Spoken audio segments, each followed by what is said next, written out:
జై శ్రీరామ్.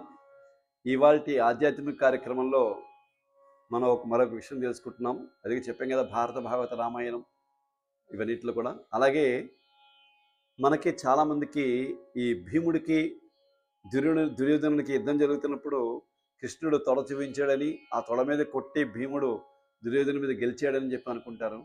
కానీ కృష్ణ పరమాత్ముడు వీళ్ళకి సహాయం చేయాలని చూపించుండొచ్చు. కానీ భీముడు తన పరాక్రమం ముందు అలా అలా ఎందుకు చేయాలి, ధర్మంగా నా పరాక్రమం చూపించుకుందామని అనుకున్నాడు.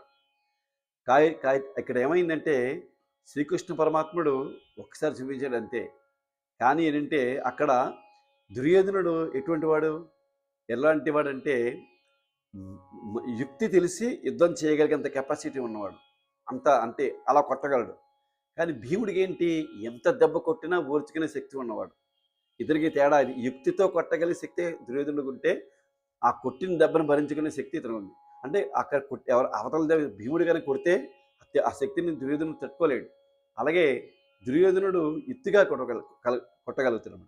ఇలా జరుగుతున్నప్పుడు అప్పుడు ఏమైందంటే ఇక్కడ ఇద్దరి మధ్యన యుద్ధం జరుగుతున్నప్పుడు అప్పుడు ఈ భీముడు దుర్యోధనుడు దెబ్బకి పడిపోగానే ఇంకా అంటే అతను నిజంగా మామూలుగా యుద్ధ వీరులు ఎలాగంటే ఎప్పుడైతే పడిపోయాడో కొన్ని సెకండ్ టైం ఇచ్చిన తర్వాత వాడిని ఓడిపోయినట్టు వాడిని పడగొట్టేస్తారు, చంపినని చంపేస్తారు.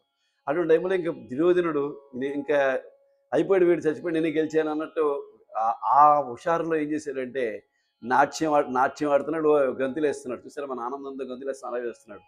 ఇదే అదువుగా తీసుకుని ఏం చేశాడు, భీముడు పైకి లేచి గదని ఇలా తిప్పి కొట్టినప్పుడు అతను ఆ ఎగురుతున్న తొడగ తగిలడం జరిగింది. ఆ తగిలినప్పుడు తొడ తగిలి పడిపోయి చచ్చిపోతాడు, దుర్యోధన పడిపోతాడు. అంటే ఇక్కడ కావాలని తొడ మీద కొట్టాలని భీముడు చేయలేదు, క్రమంగానే చేశాడు. ఆ జరిగినప్పుడు భీముడు ఆ విరవేగితనంతో దుర్యోధనుడు తన ప్రాణాలు తను తీసుకున్నట్టు. అయితే అది కూడా ఎందుకంటే శాపం, అది దుర్యోధనుడికి శాపం ఉంది. ఏంటది, దుర్యోధనుడికి ఆస్థానంలో ఉండగా అప్పుడు మహారాజు ధృతరాష్ట్రుడే ఉండేవాడు. ధృతరాష్ట్రుడి దగ్గరికి వచ్చాడు మైత్రేయ అని మహర్షి.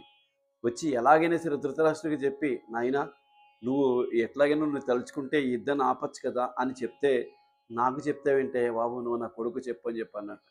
చెప్తే అలాగా నువ్వే కదా రాదు, నువ్వు చెప్పుకోవచ్చు కదా. కాదు నువ్వు చెప్పు ప్లీజ్, నేను చెప్పను, నువ్వు చెప్పు అన్నాడు. అంటే చూసారు, మన పెద్దవాళ్ళు మన ఇంటికి ఎవరైనా పేరెంట్స్ వచ్చారనుకోండి, గురుగారు మా పిల్లలు నా మాట వింటే మీరు చెప్పండి అన్నట్టుగా ఆయన అలా అనేసరికి సరే దుర్యోధనుడికి చూసాడు చెప్దామని మైత్రేయ మహర్షి. చూస్తే కాలు మీద కాలేసి కూర్చున్నాడు.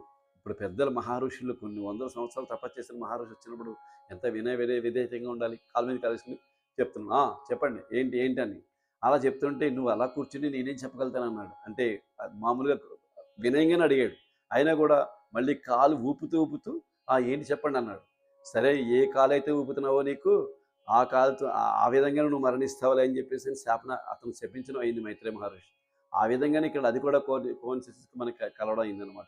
సో ఎందుకంటే ఇది కుతంత్రాలు కాదు ఇవి.